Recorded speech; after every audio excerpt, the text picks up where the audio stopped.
a dream, and suddenly you realize that what's going on doesn't make any sense, and you realize that you're dreaming. And you realize that if you know that you're dreaming, you can control what's going to happen next. When I have an episode, it's exactly like that, only backwards. Sometimes when things get really bad, I sit and I make lists of reasons not to kill myself.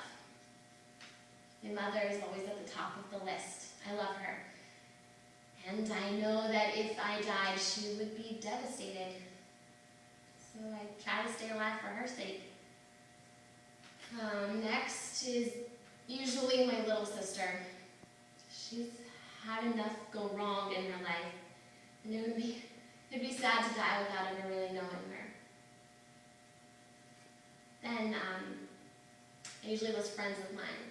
But the thing is that when you want to kill yourself, it's kind of hard to think rationally about who your friends are.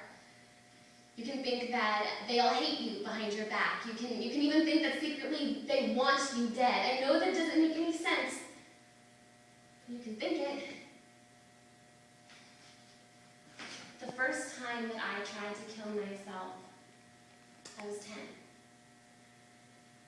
When I woke up the next morning, I was so relieved. I was so happy that I hadn't succeeded. I didn't tell anyone. And for a while, I was happy to be alive. A year later, I tried again. I've lost count of how many times I've tried. They were all cries for help. I tried to poison myself, overdose on sleeping pills, hang myself, suffocate myself, and throw myself into traffic. And now when I wake up after taking every sleeping pill within an arm's reach and washing it down with a bottle of wine, I am never, ever relieved. I feel trapped. I feel desperate. I feel like even more of a failure. And I have even thought that maybe the reason I can't kill myself is because I'm already dead and in hell. This is a living hell. There's no better description than that. But your physical drive to live can undermine your mind's desire to die. Your instincts to breathe are kind of hard to overcome.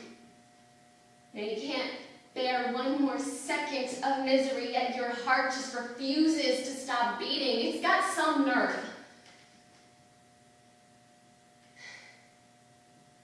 It's hard to tell the people I love that I want to die. So I put most of my time and energy into pretending like everything's all right.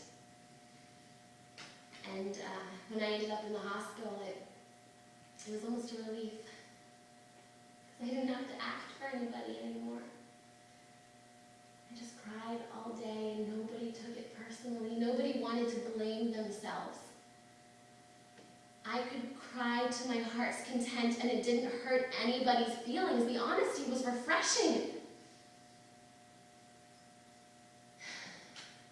But then I started to look at the other patients around me, and I started to realize that I am never, ever going to get better.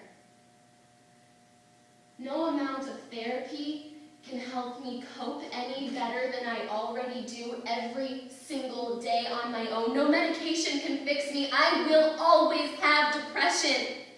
I can fight it. I can achieve all kinds of things. I can make everyone think that I'm normal, that I'm coping, that I'm okay. But I've never been okay. I'll never be okay. I will always be one bad day away from suicide until I'm dead. I live my life delaying what I already know is inevitable.